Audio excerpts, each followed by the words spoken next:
అదే RTV app వార్తల్ని క్షణాల్లో చదివే అవకాశం ఉంటుంది. ఒక న్యూస్ పేపర్, ఒక టెలివిజన్ ఛానల్ మీ చేతుల్లో ఎప్పుడూ ఉంటాయి. ఆంధ్రప్రదేశ్ వ్యాప్తంగా ఎన్నికల కోలాహలం మొదలైంది. మొత్తం మీద జనసేన తెలుగుదేశం ఉమ్మడి అభ్యర్థులు ఎవరు ఉండబోతున్నారు? అందులోనూ రాయలసీమ వ్యాప్తంగా ప్రస్తుతం ఉన్న పరిస్థితుల్లో రాయలసీమలో ఎన్ని సీట్లు జనసేన తీసుకోబోతుంది? ఇటువంటి అంశాలపై పెద్ద ఎత్తున రాష్ట్ర వ్యాప్తంగా చర్చ జరుగుతున్నటువంటి పరిస్థితులు. మరి అయితే అనంతపురం జిల్లాకు చెందినటువంటి మహిళా నాయకురాలు పెండ్యాల శ్రీలత పెద్ద ఎత్తున జనాల్లో కూడా కలియ తిరుగుతున్నటువంటి పరిస్థితి. ముఖ్యంగా మహిళా విభాగం రాష్ట్ర నాయకురాలైనటువంటి ఈ పెండ్యాల శ్రీలత మనతో ఉన్నారు. ఏం చెప్తారు ఆ మాటల్లో వినే ప్రయత్నం చేద్దాం.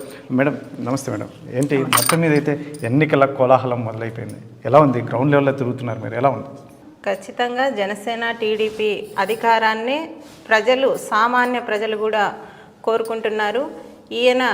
ఈయన చెప్పే మాటలు జగన్మోహన్ రెడ్డి గారికి నమ్మకం ఏంటంటే నేనేదో ఇచ్చేస్తున్నాను, అందుకు అంతా నాకే ఓట్లు వేస్తారు అనే ఆలోచనలో అయితే ప్రజలు లేరు. ఎందుకంటే ప్రజలంతా కూడా సామాన్య ప్రజలను ఎవరిని మోసం చేసే పరిస్థితులు కూడా ఇప్పుడు లేవని కూడా ఆయనకు తెలియక మాట్లాడుతున్నారు, తెలిసినా మాట్లాడుతున్నారో మనకు అర్థం కావడం లేదు. కానీ సామాన్య ప్రజలు కూడా వాళ్ళ ఇంట్లో సొమ్ము మనకి ఇవ్వట్లేదు, మన డబ్బులే మనకి ఇస్తున్నాడు, ఏమిస్తున్నాడు, ఏం చేస్తున్నారు అని ప్రతి ఒక్కరూ క్వశ్చన్ చేసే పరిస్థితి ప్రజల్లో క్షేత్రస్థాయిలో వెళ్ళినప్పుడు ఖచ్చితంగా వాళ్ళకున్న అవగాహన నేను తెలుసుకున్నాను కాబట్టి నేను చెప్పగలుగుతున్నాను. ఈసారి జగన్మోహన్ రెడ్డికి అయితే ఖచ్చితంగా ప్రజలు బుద్ధి చెప్తారు. ఈయన చెప్పే అబద్ధాలకు పడిపోయి ఓట్లు వేస్తారనే ఆలోచన మాత్రం లేదు. జనసేన టీడీపీదే అధికారం అని కూడా అంతా డిసైడ్ అయి ఉన్నారు ప్రజలంతా కూడా. మేడం ఇప్పుడున్న పరిస్థితులు అయితే మాత్రం వైసీపీ నాయకులు చెప్తున్నటువంటిది ముఖ్యంగా ఎన్ని పార్టీలు కలిసి వచ్చినా జగన్మోహన్ రెడ్డి ఒంటరిగానే పోటీ చేస్తారు. ఖచ్చితంగా అధికారం కూడా జగన్మోహన్ రెడ్డికి మరొకసారి ఖచ్చితంగా ప్రజలు కట్టబెట్టేందుకు సిద్ధంగా ఉన్నారని చెప్తున్నారు. దీన్ని ఎలా చూస్తారు? జనసేన పార్టీ నాయకురాలుగా ఏం చెప్తారు మీరు అసలు? జగన్మోహన్ రెడ్డికి మానవత్వ లక్షణాలు అనేటివి లేవు కాబట్టి ఎప్పుడూ కూడా ఆయన ఒక్కడే ఒక నియంతలాగా, ఒక సైకోలాగా చేస్తున్నారు కాబట్టి ఆయన ఎవరితో కలిసే పరిస్థితి కూడా ఉండదని కూడా ప్రతి ఒక్కరికి ఆయనకు తెలుసు, ప్రతి ఒక్కరికి తెలుసునా. కాబట్టి ఆయన ఎవరితో కూడా కలవలేరు. ఎవరన్నా కలిసినా కూడా అదేదో చేతగానితనంగా భావిస్తున్నారు. ఇంతకుముందు రాజశేఖర రెడ్డి గారు కానీ మిగతా ప్రభుత్వాలు కానీ ఏవి పొత్తు పెట్టుకొని వచ్చిన వాళ్ళంతా చేతగానోళ్ళ, మరి ఈయనొక్కడే సీఎం అయ్యారన్నంత మరి ప్రతిపక్షంలో 5 సంవత్సరాలు ఎందుకున్నారు? పార్టీ పెట్టాక ఈయన కూడా 5 సంవత్సరాలు ప్రతిపక్షంలో ఉండే అధికారంలోకి వచ్చినారు కదా. అది గుర్తు లేకుండా ఆయన ఎందుకు మాట్లాడుతున్నారని మేము జనసేన పార్టీ తరఫున ప్రశ్నిస్తున్నాం.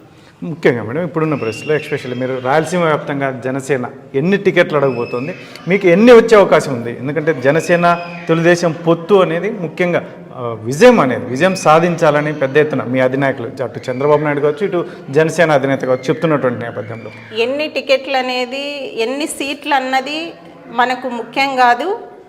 మనం ఏదైతే అధికారంలోకి 98% రాగలమో అవి మాత్రమే తీసుకుందామని మా అధ్యక్షులు పవన్ కళ్యాణ్ గారు మాకంతా సూచించారు. అదే విధంగానే మేము కూడా ఏవి కేటాయించినా, ఏ బాధ్యతలు ఇచ్చినా చేయడానికి సిద్ధంగా ఉన్నాం. జనసేన పార్టీ నాయకులు కానీ ఆయన నిర్ణయించిన నిర్ణయానికి వ్యతిరేకించే పరిస్థితి రాష్ట్ర వ్యాప్తంగా లేదని కూడా మేము తెలియజేస్తున్నాం. ముఖ్యంగా మేడం మీరు ఎందుకంటే జనసేనలోకి మీరు రావడానికి ప్రధాన కారణం ఏంటి అసలు? జనసేనలోకి రావడం అంటే ఆయన ఆలోచనలు, ఆయన సిద్ధాంతాలు మాకు నచ్చే మేము వచ్చాము. అయితే తెలుగుదేశాన్ని చూసాం, వైసీపీని చూసాం, కాంగ్రెస్ని చూసాము. అన్ని పార్టీల పద్ధతులు కూడా ఎందులో కూడా నిజాయితీ ఉండదు. అధికారంలోకి వచ్చాక ఒక రకంగా ఉంటుంది, అధికారంలోకి రాకముందు ఇంకో రకంగా ఉంటాయి.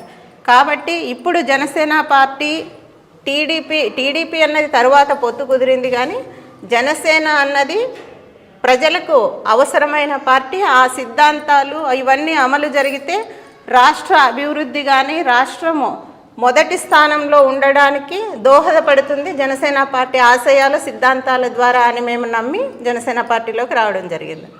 మేడం ముఖ్యంగా ఈ జనసేన అధినేత చెప్తున్నటువంటి నేపథ్యం ఏదైతే ఉందో మనం ఎందుకంటే ఖచ్చితంగా అనివార్యమైనటువంటి పరిస్థితుల్లో గెలవాలి, ఖచ్చితంగా సీట్ల విషయంలో కూడా కాస్త మనం చూసి వెళ్ళాలి అన్నట్టుగా కూడా చెప్పినటువంటి మీ ఇంటర్నల్ మీటింగ్లో చెప్పినటువంటి నేపథ్యం అని చెప్తారు. ఎట్లా చూస్తారు మీరు రాష్ట్ర నాయకురాలిగా ఉన్నటువంటి నేపథ్యంలో? ఇప్పుడు అనంతపురం జిల్లాలో కూడా చాలామంది ఎక్కడ లేని విధంగా పోటీలో ఉన్నటువంటి పరిస్థితి అభ్యర్థులు, దీన్ని ఎలా చూస్తారు? మా అధ్యక్షులు పవన్ కళ్యాణ్ గారు పొత్తుకు నిర్ణయం కానీ ఏవి కేటాయించినా ఎవరికి కేటాయించినా చేయాలి, అధికారమే ముఖ్యమని చెప్పడానికి మొదటి కారణం అసెంబ్లీలోకి వెళ్తేనే మనం ఏదైనా సాధించగలము. కాబట్టి ఈ అరాచక ఈ జగన్మోహన్ రెడ్డి అరాచకాలను తట్టుకోవాలంటే ఖచ్చితంగా పొత్తు అవసరము. పొత్తు లేని పరిస్థితుల్లో తెలుగుదేశం కూడా రాకపోతే రాష్ట్ర ప్రజలు ఇబ్బంది పడతారని పెద్దలు ఒక నిర్ణయం తీసుకున్నారు. ఆ నిర్ణయానికి కట్టుబడి మేమంతా ఉంటామని కూడా తెలియజేస్తున్నాం. అట్లానే అనంతపురంలో కూడా పోటీ అంటే పోటీ కాదు, పార్టీ కోసం ఫస్ట్ నుంచి కూడా చేస్తున్నారు. మేము కూడా వచ్చినప్పటి నుంచి కూడా జనసేన పార్టీ కోసం జనసేన పార్టీ తరఫున ప్రజల్లోకి వెళ్తున్నాము, చేస్తున్నాం. ఎవరికి సీటు ఇచ్చినా ఎవరికి ఇవ్వకపోయినా కూడా మేము జనసేన పార్టీకి ఇచ్చి కేటాయించిన సీట్లను గెలిపించుకోవడానికి అంటే రాయలసీమలో ముఖ్యంగా, ఎందుకంటే మిగతా జిల్లాల్లో కంటే అనంతపురంలో అభ్యర్థులు ఎక్కువగా ఉన్నారు. అనంతపురంలో కూడా ఎక్కువ సీట్లు కావాలి అని చెప్పేసి జనసేన అధినేత దగ్గర మీరు పెద్ద ఎత్తున అభ్యర్థులు కావచ్చు, మిగతా నాయకులు కావచ్చు, పెద్ద ఎత్తున కోరుతున్నటువంటి పరిస్థితి అని చెప్తున్నటువంటి నేపథ్యం ఎలా ఉంది అసలు? జనసేన పార్టీకి అనంతపురంలో బలం ఉంది కాబట్టే కోరుతున్నట్టు అభ్యర్థులు కానీ కోరే వాళ్ళు కానీ అవకాశం కావాలని ప్రతి ఒక్కరూ కోరుకుంటారని అలానే అనంతపూర్లో కూడా జరుగుతోంది. ఏ పార్టీ తరపునైనా ఎక్స్పెక్ట్ చేయడం తప్పు కాదు. అయితే ఇచ్చినా ఇవ్వకపోయినా పార్టీ నిర్ణయానికి కట్టుబడి ఉండే సిద్ధాంతం మా పార్టీలో ఉంది కాబట్టి ఎవరికి ఇచ్చినా ఏమి సీట్ లేకపోయినా ఏ బాధ్యతలు ఇచ్చినా చేయడానికి సిద్ధంగా ఉన్నాం. ఇప్పుడు 10 సంవత్సరాల నుంచి కూడా ఎవరికి ఏమి అధికారాలు లేవు, అయినా జనసేన పార్టీకి చేస్తూనే వస్తున్నారు. ఎవరైనా నాయకులు అధికారం కోసం చేసే నాయకులు జనసేన పార్టీలో లేరని కూడా మేము తెలియజేస్తున్నాం. ముఖ్యంగా జనసేన అధినేతకు మీ కుటుంబానికి చాలా అవినాభావ సంబంధం అని చెప్తారు. ఎలా ఉంటుంది? ఎందుకంటే రేపు రాబోయే ఎన్నికల్లో ఈ సీటు విషయం కావచ్చు, ఇలాంటి ఇతరత్ర అంశాలపై ఇది ఏమైనా మీకు దోహదపడే అవకాశం ఉంటుందా? జనసేన పార్టీ అధ్యక్షులు పవన్ కళ్యాణ్ గారు కొన్ని సంవత్సరాలుగా దగ్గరగా చూసి ఆయన సిద్ధాంతాలు నచ్చి మేము మా కుటుంబ సభ్యులతో కలిసి ఆయన సమక్షంలోనే చేరి ఈరోజు పార్టీకి హార్ట్ఫుల్గా సేవలు చేస్తూ వస్తున్నాము. ఆయన అడుగుజాడల్లో నడవడానికి ముందు మేము సిద్ధంగా ఉన్నామని కూడా మేము తెలియజేస్తాం. ముఖ్యంగా అనంతపురం జిల్లాలో పెండ్యాల శ్రీలత చాలా యాక్టివిటీస్ చేస్తున్నారు, మహిళలకు సంబంధించి లేదంటే అగ్రికల్చర్కి సంబంధించి, వీటి మీద ఏం చెప్తారు అసలు? నాకు రీజనల్ కోఆర్డినేటర్గా మా అధ్యక్షులు పవన్ కళ్యాణ్ గారు బాధ్యతలు ఇచ్చారు. ఇచ్చిన రోజును కూడా పవన్ కళ్యాణ్ గారు కానీ నాదెండ్ల మనోహర్ గారు కానీ మీరు చేయాల్సింది మహిళా సాధికారత, మహిళలు తన సొంత కాళ్ళ మీద నిలబడే ఆలోచనలు చేయండి. మీరు రాష్ట్ర వ్యాప్తంగా 20 మందికి మాకు ఈ రీజనల్ కోఆర్డినేటర్స్ ఇచ్చారు. వాళ్ళందరూ కూడా మీరందరూ చేస్తే ఎంతో కొంతమంది వేల మంది మహిళలు ఆర్థికంగా నిలబడతారు.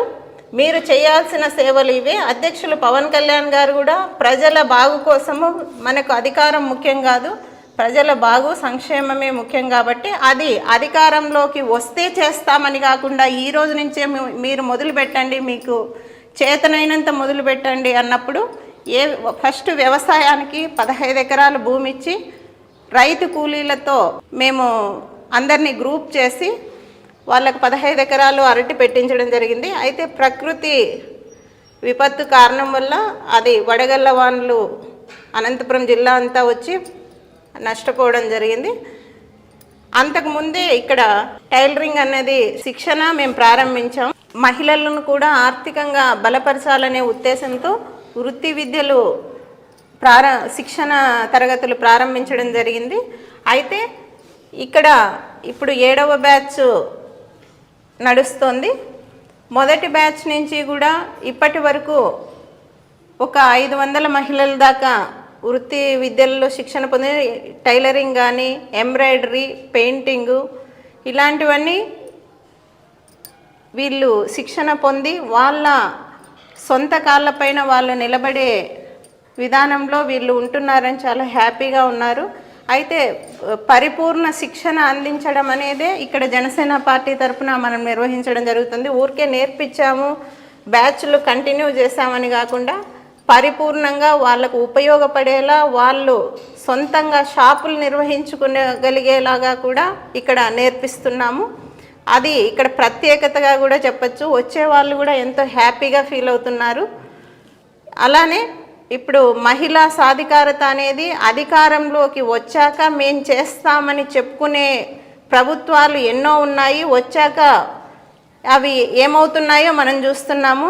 ఇప్పుడు జగన్మోహన్ రెడ్డి గారు కూడా ఊరూరు తిరిగి మహిళా సాధికారత అనేది మహిళలకు అవసరమని, మహిళలు అమ్మ అక్క అని అందరినీ మోసం చేసి ఈరోజు ఏ పరిస్థితుల్లో మహిళలను పెట్టారన్నది, నేను 3,000 ఇస్తే తీసుకొని వాళ్ళు బతకాలి, మళ్ళీ సెంటున్నర భూమి కూడా ఎక్కువ ఉంటే వాళ్ళకు ఆ పెన్షన్ కూడా లేకుండా చేస్తున్నారంటే మహిళలు మధ్యతరగతి, దిగువ మధ్యతరగతి స్థాయిలో ఉండాలని ఆయన కోరుకుంటున్నారా?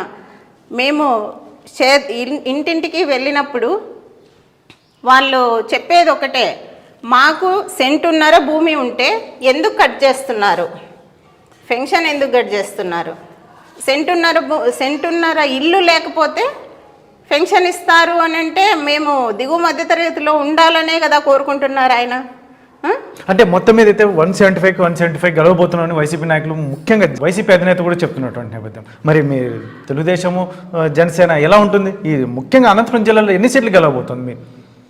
ఆయన 14 సీట్లకు 14 సీట్లు అనంతపూరు జనసేన టీడీపీ ఉమ్మడి ప్రభుత్వంలో 14 సీట్లు గెలవబోతున్నామన్న. ఆయన మేకపోతు గాంభీర్యానికి ఏదో భయపెట్టి సిద్ధం సభల ద్వారా ఆయన గెలుస్తాను అనే అపోహలో ఉంటే అది భ్రమ. ఒక్క ఛాన్సే అడిగినారమ్మా, ఒక్క ఛాన్సే ఇస్తాము, మాకు విసుగొచ్చింది, ఈ ప్రభుత్వమే వద్దు అని డైరెక్ట్గా చెప్పేవాళ్ళు ఉన్నారు. మేమేమి చెప్పము, చేసేది చేస్తాము అని కూడా మహిళలు చెప్తున్నారు. అంత విసిగిపోయి ఉన్న ప్రభుత్వానికి ఆయన 170 వస్తాయంటే ఎలా వస్తాయన్నది కూడా ఆయన అర్థం చేసుకోవాలి. వాస్తవాలను గ్రహించి మాట్లాడాలి. ఊరికే భయపెట్టి మేకపోతు గాంభీర్యం ప్రదర్శిస్తే ఉపయోగం లేదని కూడా ఆయనకు మేము తెలియజేస్తున్నాం. ఏంటి మేడం, మొత్తం మీద అయితే మీకు మీ జనసేన అధినాయకులు అయితే మొత్తం మహిళా విభాగం పదవి కట్టబెట్టారు. మహిళలతో మీరు ఎటువంటి యాక్టివిటీస్ చేస్తున్నారు? వారి వైపు నుంచి స్పందన ఎలా? మహిళలతో మేము ఈ మధ్య ఒక నెల నుంచి ప్రజల్లోకి వెళ్తున్నాము. మహిళలతో మాటామంతి ద్వారా మేము ఇంటింటికి వెళ్తున్నాము. అక్కడ ప్రజలు చెప్పేది ఏంటంటే, చాలా పరిపాలన అన్నది అధ్వాన్నంగా ఉంది, ఇంతకుముందు మేము ఎప్పుడూ కూడా ఇలాంటి పరిపాలన అన్నది చూడలేదు. ఇప్పుడు వెంకట్రామరెడ్డి గారు చూస్తే 1000 కోట్లతో ఇక్కడ నగరంలో అభివృద్ధి పనులు చేశామని ఆయనే సెల్ఫ్గా చెప్పుకుంటూ వెళ్ళే పరిస్థితి ఉంది. నగరంలో చెత్త ఊడ్చే వాళ్ళు కూడా లేరు. ఎక్కడ చూసినా కూడా మురికి కాలువలు కానీ చెత్త కానీ పేరుకుపోయి ఉండి కంపు కొట్టిపోయే పరిస్థితుల్లో అనంతపురం ప్రజలు బతుకుతున్నారు. ఈరోజు మీరు వెళ్ళి చూసినా కూడా ఎట్లా ఉందంటే పరిస్థితి అట్లా ఉంది. ఇప్పుడు ఒక కరెంటు బిల్లు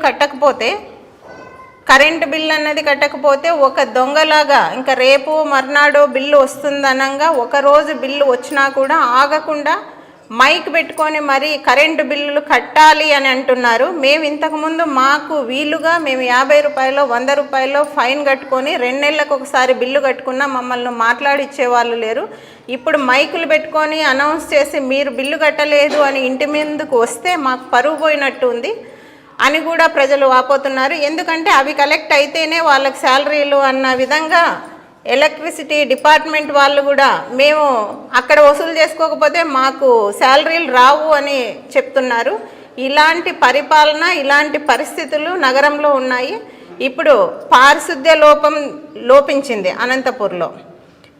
ఈ కరెంటు బిల్లులు, చెత్త పన్నులు, ఇంటి పన్నులు అయితే విపరీతంగా 1/4 సెంటుకు 8,000 రూపాయలు పన్ను వేస్తున్నారని నిన్న ఒక మహిళ మాతోనే చెప్తున్నారు. ఇలాంటి పరిస్థితులన్నీ ఉండి ఇదేం పాలన, ఏం పరిపాలన అని కూడా ప్రతి ఒక్కరూ మహిళలు అవగాహన కలిగి ఉన్నారు. ఇలాంటి పరిస్థితులన్నీ వీళ్ళు ఎదుర్కోవాలంటే వీళ్ళ చేతన అవ్వదని కూడా వైసీపీ నాయకులకు మేము తెలియజేస్తున్నాం. వాస్తవాలను గ్రహించండి, మీరు గెలుస్తామని మాత్రం అపోహలో ఉండొద్దని కూడా మేము తెలియజేస్తున్నాం. ఫైనల్గా చెప్పండి, పెండ్యాల శ్రీలత ఎక్కడ పోటీ చేయబోతుంది? ఎంపీగా పోటీ చేస్తుందా, ఎమ్మెల్యేగా పోటీ చేస్తుందా, అనంతపురం జిల్లాలోనే పోటీ చేస్తుందా? మా అధ్యక్షులు పవన్ కళ్యాణ్ గారు ఆదేశిస్తే ఎక్కడి నుంచైనా పోటీ చేస్తాం. ఇవ్వకపోయినా కూడా ఇచ్చిన బాధ్యతలను నెరవేరుస్తూ జనసేన పార్టీలో కొనసాగడానికి మేము సిద్ధంగా ఉన్నాం. మాకు పదవులు, సీట్లు, ఎంపీలు, ఎమ్మెల్యే సీట్లే కావాలని కాదు, ఇచ్చినా కూడా చేయడానికి మేము సిద్ధంగా ఉన్నామని కూడా తెలియజేస్తున్నాం. రైట్, ఇది ఏదైతుందో మొత్తం మీద అనంతపురం జిల్లాలో పెండ్యాల శ్రీలత ఒకవైపు పార్టీ చెప్పినటువంటి ముఖ్యమైన మహిళా విభాగం కావచ్చు, లేదంటే అగ్రికల్చర్ ఇటువంటి యాక్టివిటీస్ చేసుకుంటూ ఒకవైపు పార్టీ ఏదైతే ఉందో ఆదేశించినటువంటి బాధ్యతలను ఖచ్చితంగా నెరవేరుస్తామని చెప్పి ఒకవైపు చెప్తున్నటువంటి నేపథ్యం, రానున్న ఎన్నికల్లో మాత్రం ఏదైతే ఉందో జనసేన, తెలుగుదేశం ఖచ్చితంగా విజయం సాధించబోతున్నాయి, ప్రభుత్వాన్ని కూడా ఏర్పాటు చేయబోతున్నాయి. జగన్మోహన్ రెడ్డి చేస్తున్నటువంటి మేకపోతు గాంభీర్య ప్రకటనలు ఏమాత్రం పనిచేయవు. గ్రౌండ్ లెవెల్లో ప్రజలు చాలామంది అసలు వెక్స్ అయి ఉన్నారు. ఇటువంటి పరిస్థితుల్లోనే ఖచ్చితంగా జనసేన అధినేత పవన్ కళ్యాణ్ మరి చంద్రబాబు నాయుడు ఇద్దరు కలిసి విజయం సాధించబోతున్నారని ఒకవైపు ధీమా వ్యక్తం చేస్తున్నటువంటి నేపథ్యంలో, మరొక వైపు ఎందుకంటే ఈ గతంలో చాలా చూసాం, ఇటువంటి పరిస్థితుల్లోనే జనసేన పార్టీలో చేరాల్సి వచ్చింది. జనసేన పార్టీలో చేరినప్పటి నుంచి కూడా యాక్టివిటీ మొత్తం చాలా పెద్ద ఎత్తున చేస్తూనే వెళ్తున్నాం. ఇటువంటి పరిస్థితుల్లోనే మాకు పార్టీ ఏదో ముఖ్యంగా పవన్ కళ్యాణ్ మాకు గుర్తింపు ఇస్తే ఏది పని చేయడానికైనా పార్టీలో ఖచ్చితంగా మేము సిద్ధంగా ఉంటామని పెండ్యాల శ్రీలత చెప్తున్నటువంటి పరిస్థితి. కెమెరా పర్సన్ సుధాకర్తో చల్లాకి నాయుడు, RTV, అనంతపురం జిల్లా.